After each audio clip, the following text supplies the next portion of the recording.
أعوذ بالله من الشيطان الرجيم بسم الله الرحمن الرحيم الحمد لله رب العالمين والصلاة والسلام على رسول الله قال رب اشرح لي صدري ويسر لي أمري واحلل عقدة من لساني يفقهوا قولي ربنا آتنا من لدنك رحمة وهيئ لنا من أمرنا رشدا.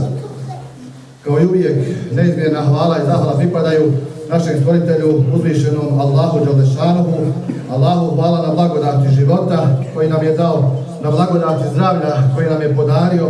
Allahu hvala na blagodati upute i što nas je učinio od onih koji će koračati stazama pravoga puta, a ta staza, taj pravi put je put Muhammeda sallallahu alaihi ve sellem. Neka je salavat i selam na vodnog Rasulullaha, njegovu časnu porodicu ashabe, neka je selam mir i spas za sve one koji slijede put Muhammeda alaihi selama do sudnjega dana. Amin, ja rabbil alamin. Uvaženi kolege, poštovani domaćine, uvaženi doktore Esmire, draga braćo, poštovane majke i sestre, svima vama selamu alejkum wa rahmetullahi wa barakatuh. Zahvaljujem se predsjedniku, članovima džematskog odbora i svima vama na pozivu, evo, da opet budemo ovdje skupa u ovim, ja slobodno kazati, našim lijepim prostorijama. Hvala vam na tom ukazanom povjerenju, a dosta sam ja ovdje s vama i vašega hljeba pojeo.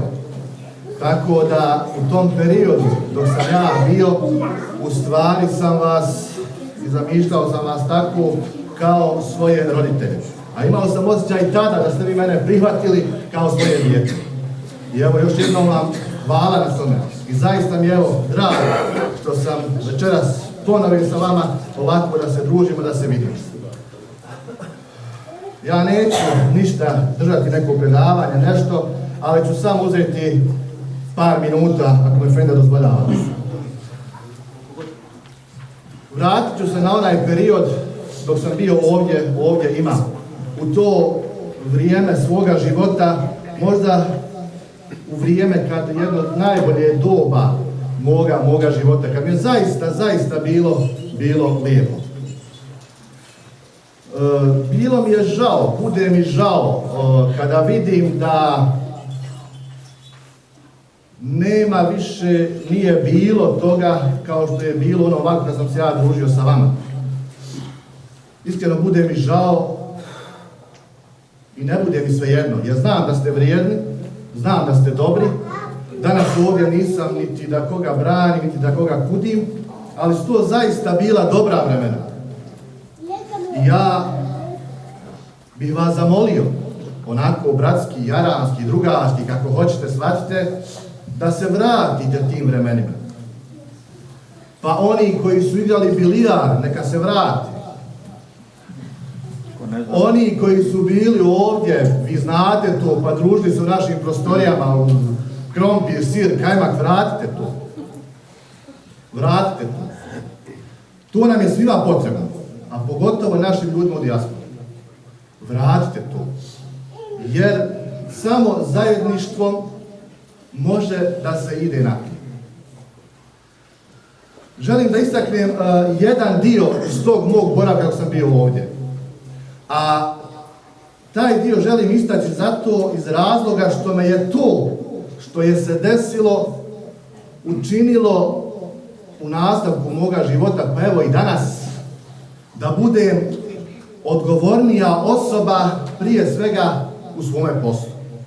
A o čemu se radi? Jednom sam otišao u Bosnu i ostao sam duže od onoga planiranog kako sam dogovorio sa tadašnjim odborom. Vraćam se, ovo govorim iz razloga zato što je bilo pogrešno to interpretiram prema vama.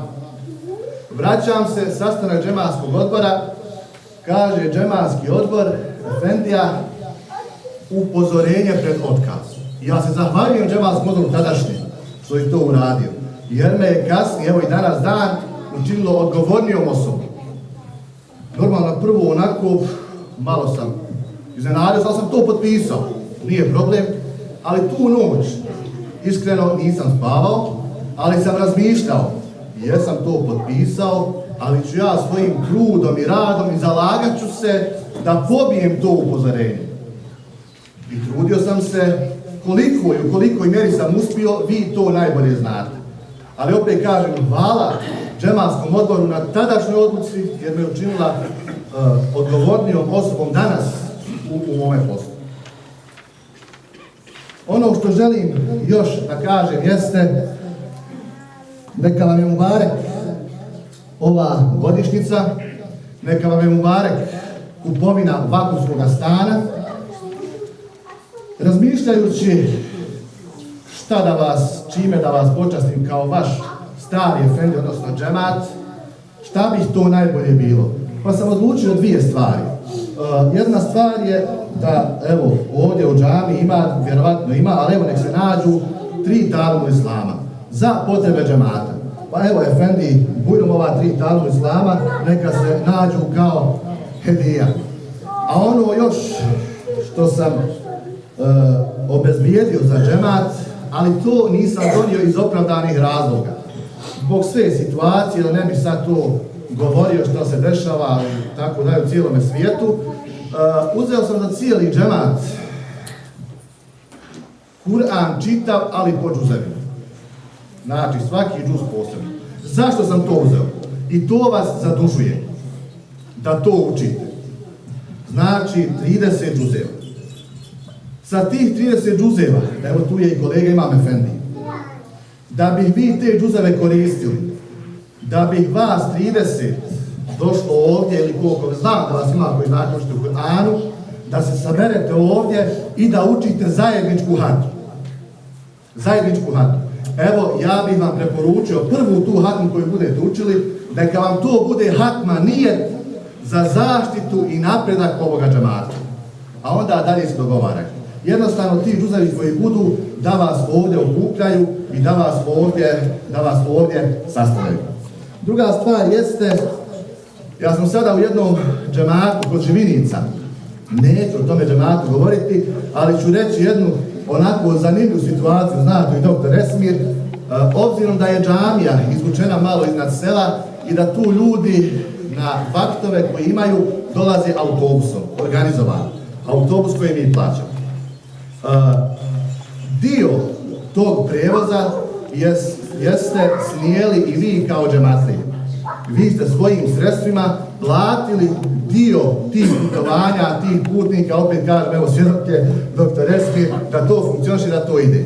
Pa sam ja u ime toga džemata, napravili smo jednu zahvalnicu džematu Safodense za tu pomoć koju ste vi pružili tom sadašnjem džematu, odnosno da bi džematlije mogle doći u džamiju, jer je udaljeno i tako dalje, da to ne bi dalje uzimao vrijeme. Ovako sam malo odguljio halalka, znate, nepunih 5 godina pa čovjeka malo i ponese.